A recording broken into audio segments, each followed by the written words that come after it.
MK organic channel பார்க்கும் அனைத்து அன்பர்களுக்கும் எனது வணக்கங்கள். இன்று பிறந்தநாள் திருமண நாள் காணும் அனைத்து அன்பர்களுக்கும் எனது வாழ்த்துக்களும் வணக்கங்களும்.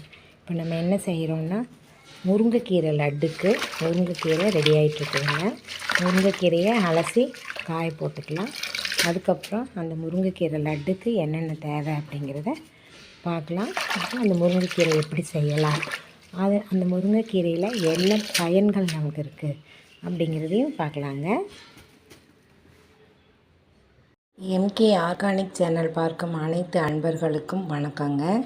இன்று பிறந்தநாள் திருமண நாள் காணும் அனைத்து அன்பர்களுக்கும் எனது வாழ்த்துக்களும் வணக்கங்களுங்க.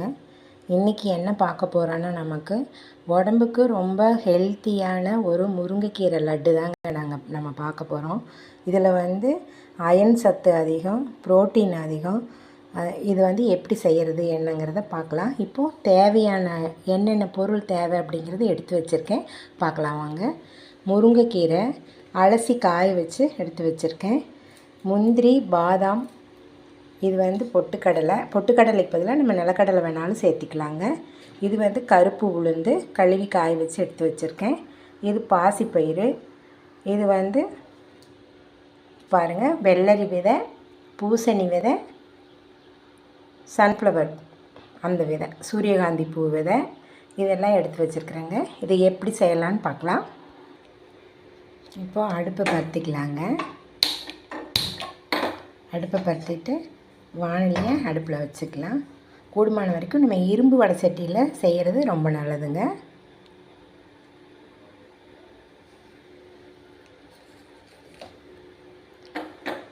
இப்போது நம்ம இந்த எடுத்து வச்சுருக்கிற பூசணிக்காய் விதை, வெள்ளரிக்காய் விதை, சூரியகாந்தி பூ விதை, இந்த மூணையும் ஒன்றா சேர்த்துக்கலாங்க.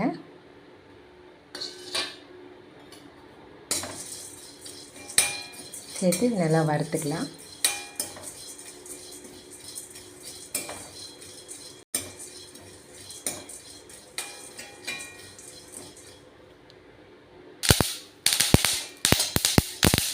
நல்லா இப்படி படப்படன்னு பொரியும் போது நல்லா வறுபட்டு வச்சோங்க. இப்போ நம்ம இதை எடுத்துக்கலாம்.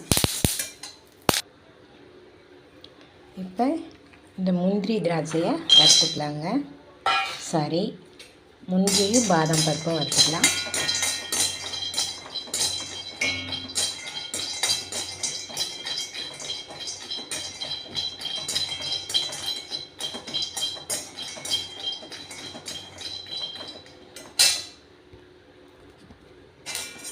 இதோட ஒரு 7-8 ஏலக்காய் சேர்த்துக்கிட்டேங்க.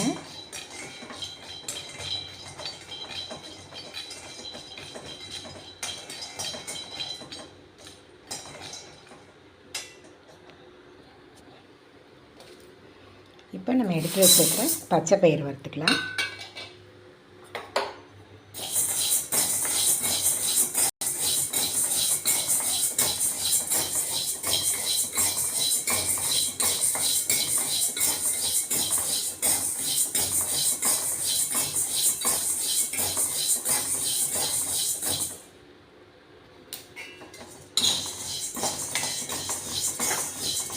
பச்சைப்பயிரை நல்லா கைவிடாமல் கிளறி ஒன்று போல் வறுத்துக்கலாங்க. தீய விடாமல் நல்லா வாசம் வர வரைக்கும் வறுத்துக்கலாம்.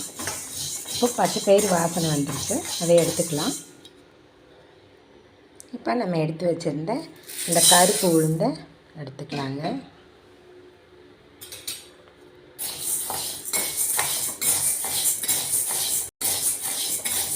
கருப்பு உளுந்தையும் நல்ல வாசனை வர அளவுக்கு வறுத்துக்கோங்க.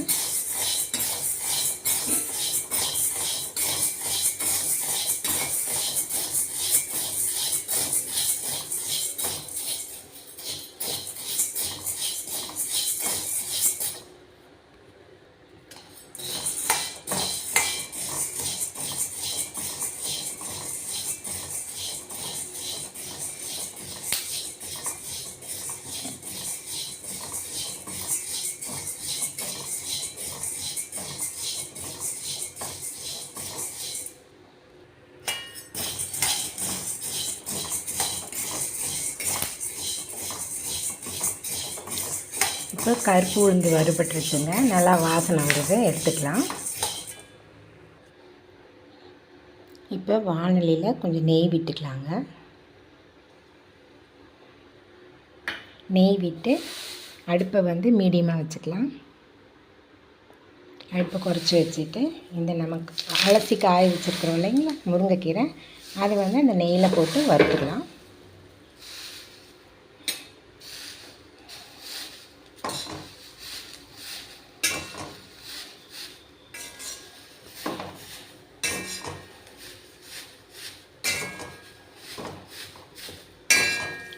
அடுப்பை மீடியமாக வச்சுக்கிட்டு வறுத்துக்கலாங்க. ஹையில் வச்சோம்னா முருங்கைக்கீரை தீஞ்சு போயிடும். முருங்கைக்கீரை வந்து தீயாமல் நம்ம வறுத்து எடுத்துக்கலாம்.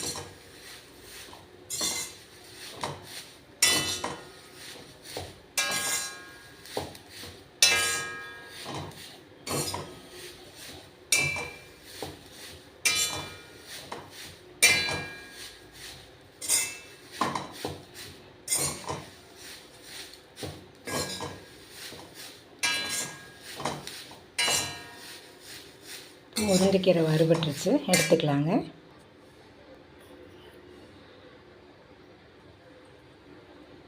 மீதம் இருக்கிற கீரைக்கும் நெய் விட்டு நம்ம வறுத்துக்கலாம்.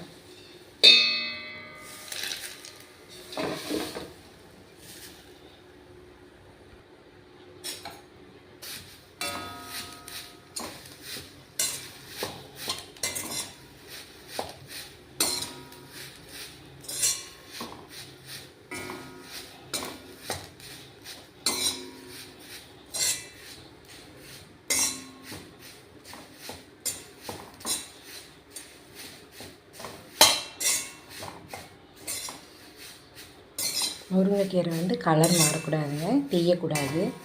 தீயாமல் கலர் மாறாமல் அந்த நெய்யில் மீடியம் ஃப்ளேமில் வச்சு ஸ்லோ ஃப்ளேமில் வச்சு நல்லா மொறுமொறுன்னு பாகிற வரைக்கும், வாசனை வர வரைக்கும் வறுத்துக்கலாம்.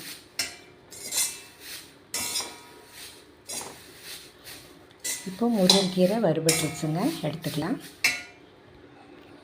இப்போ முருங்கைக்கீரை, கருப்பு உளுந்து, முந்திரி, பாதாம், ஏலக்காய், பச்சைப்பயிறு, இதில் வந்து பூசணி விதை, பொட்டுக்கடலை, வெள்ளரி விதை, சூரியகாந்தி விதை, இதெல்லாம் வறுத்து எடுத்து வச்சுருக்குறோங்க. இதெல்லாம் மிக்சியில் போட்டு அரைச்சி எடுத்துகிட்டு வந்துடலாம். இப்போ இந்த நட்ஸ் எல்லாம் அரைச்சி சளிச்சு வச்சுங்க. இப்போது நம்ம வறுத்து வச்ச முருங்கைக்கீரையை பவுடர் பண்ணிட்டு வந்துருக்குது, அதை சளிச்சுக்கலாங்க.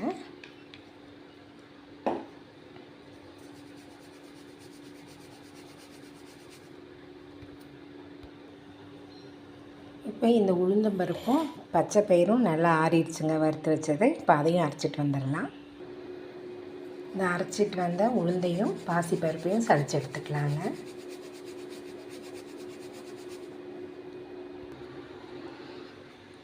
இப்போ எல்லாம் அரைச்சிட்டு வந்தாச்சுங்க.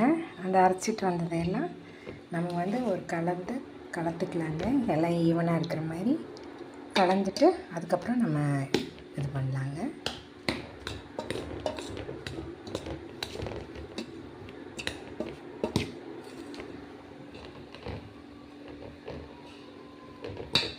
அந்த முருங்கைக்கீரை, சீடு, உளுந்தம்பருப்பு, ஏலக்காய், முந்திரி, பாதாம், இது எல்லாமே வந்து அரைச்சி எல்லாம் வறுத்து அரைச்சி போட்டாச்சுங்க. இதை வந்து நல்லா கலந்துக்கலாம். எல்லா பக்கம் எல்லாம் படும்படியாக கலந்துட்டு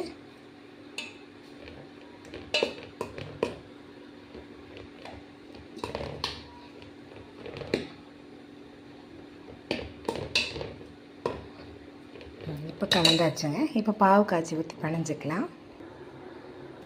இப்போது 400 கிராம் வெல்லம் தட்டி வச்சுருக்கோங்க. அந்த தட்டி வச்சுருக்கிற வெல்லத்தை நம்ம பாவு காய்ச்சிக்கலாம். 400 கிராம் வெல்லத்துக்கு 200 மில்லி தண்ணி ஊற்றிக்கலாம்.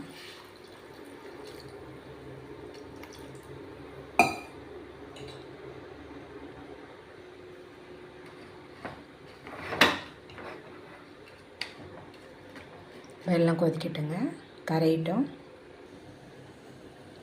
பாகு கொதிச்சிருச்சுங்க. இப்போ பாகு வந்து பதமெல்லாம் தேவையில்லைங்க. சர்க்கரை வெல்லம் கரைஞ்சா போதும்.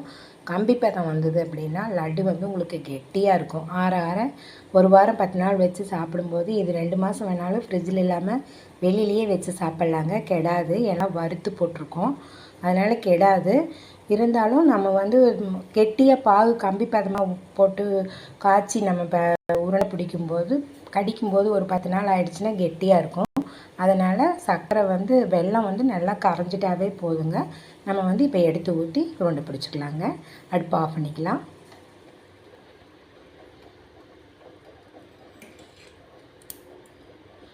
இப்போ இந்த சர்க்கரை பாகு வந்து நம்ம இந்த மாவில் சேர்த்துக்கலாங்க.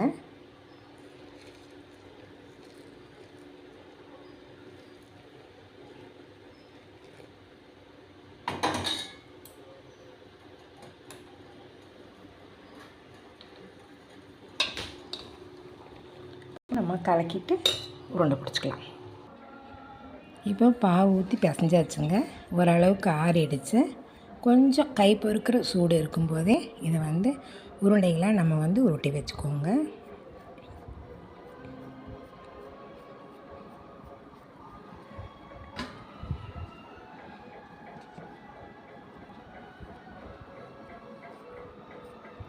நல்லா அழுத்தி இறுக்கி உருட்டாமல் ஓரளவுக்கு லைட்டாக, நான் ரொம்ப அழுத்தம் கொடுக்காம ரொம்ப இருக்காமல் ஓரளவுக்கு லைட்டாக பிடிச்சி வச்சுக்கலாங்க. இப்போ நம்ம செஞ்ச முருங்கைக்கீரை லட்டு ரெடி ஆயிடுச்சுங்க. இந்த முருங்கைக்கீரை லட்டில் இரும்பு சத்து இருக்குது, புரதச்சத்து அதிகமாக இருக்குதுங்க.